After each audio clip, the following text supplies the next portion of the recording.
Two parables, very different messages, but are important each. The last of the parables is in some ways a summation.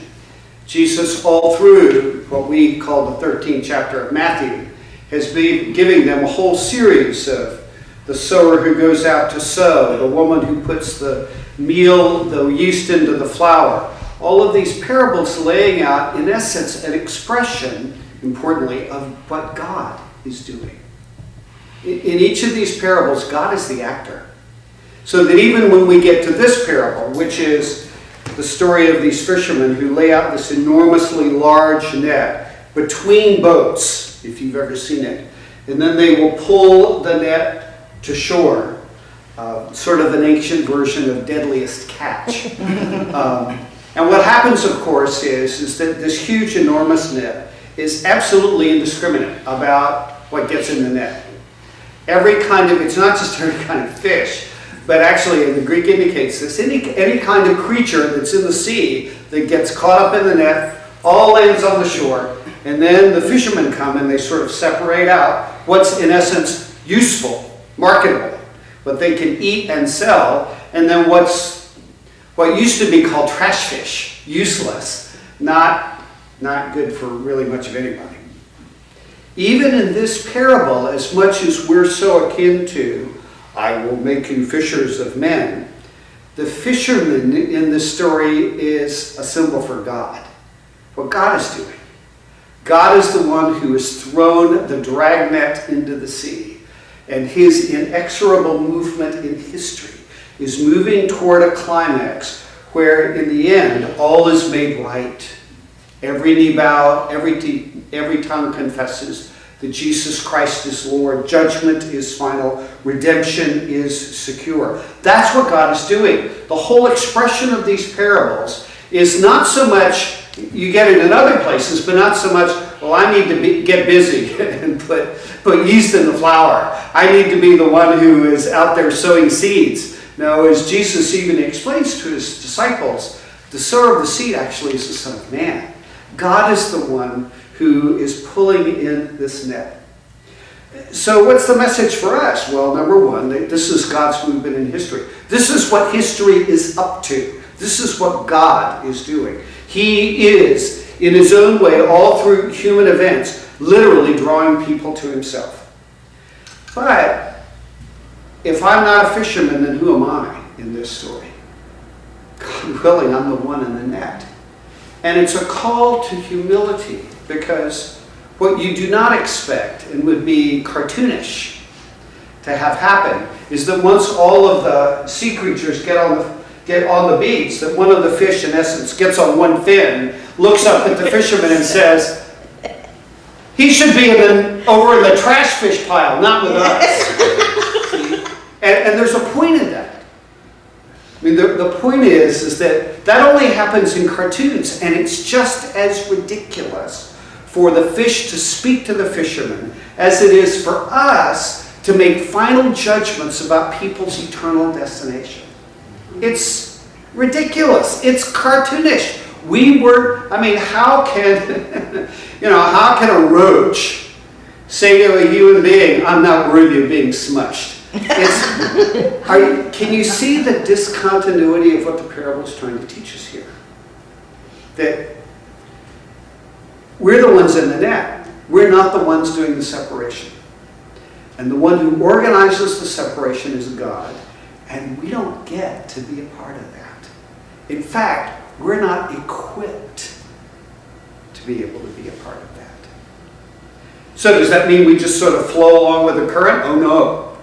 The coda, the sort of the PS paragraph after this whole story of what God is doing has to do with our role in it. So it switches. He says, have you understood all of this? And they say, yeah, whether they did or not, we don't know. And then he said, therefore, in essence, based on the flow of God in history, who are you? You are the fish in the net. You are the fruit of, in essence, God's work. The Son of Man sowing the seed, God himself being the woman who puts the yeast into the flour. All of that, who are you? He switches and he says, therefore, make sure I get this right. Every scribe, really?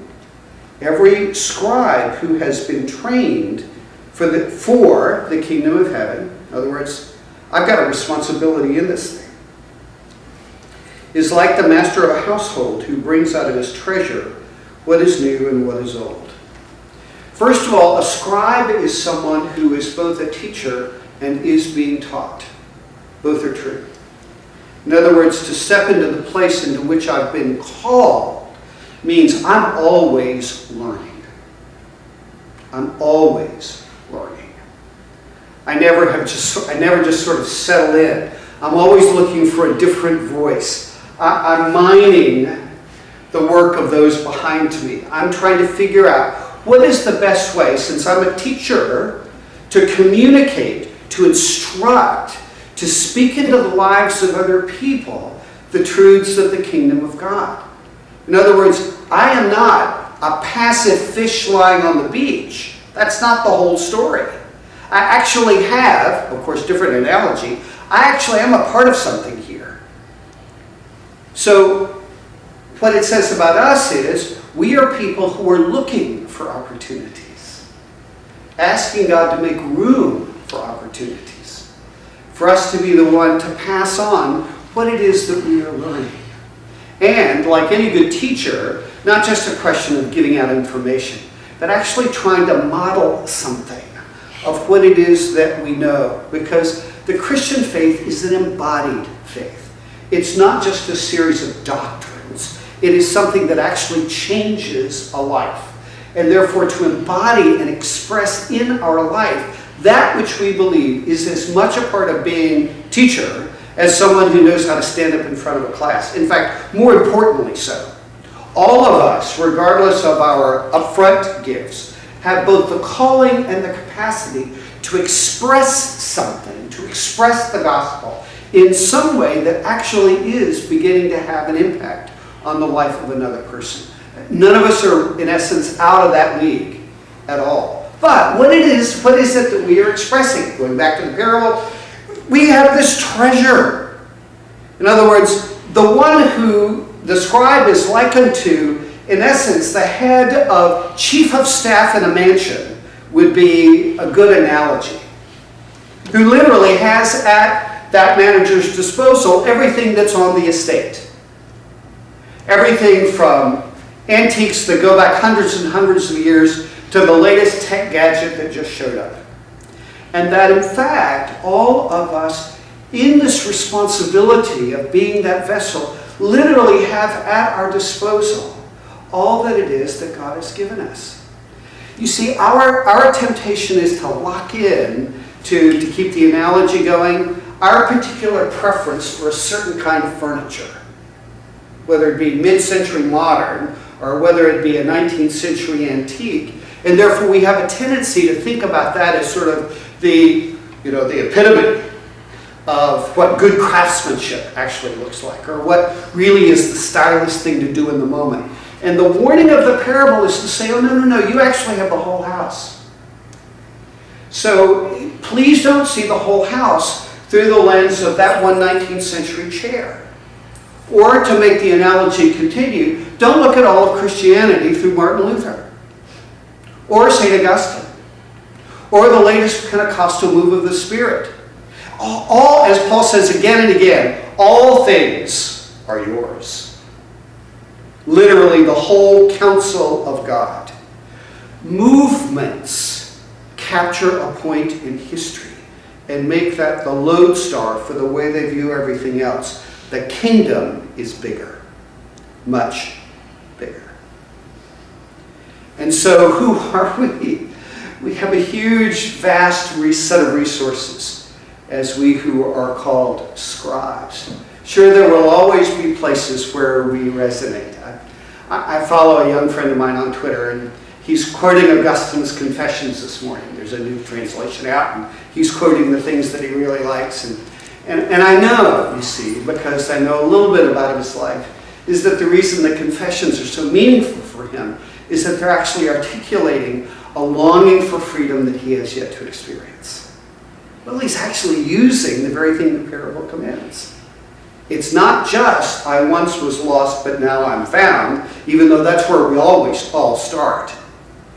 But it's actually learning languages and ways to express that which God is doing, because we're invited to be a part of it. So, are we the ones who in the end determine who gets in and who doesn't? No. We're just a fish on the beach, if you want to. But it doesn't mean we don't have a responsibility. And that responsibility is to both learn and communicate, both by who we are and how we express what it is that we know. Doing all that we can, actually, as these lifelong learners, to be good stewards of the vastness of the estate that has been given us. Amen.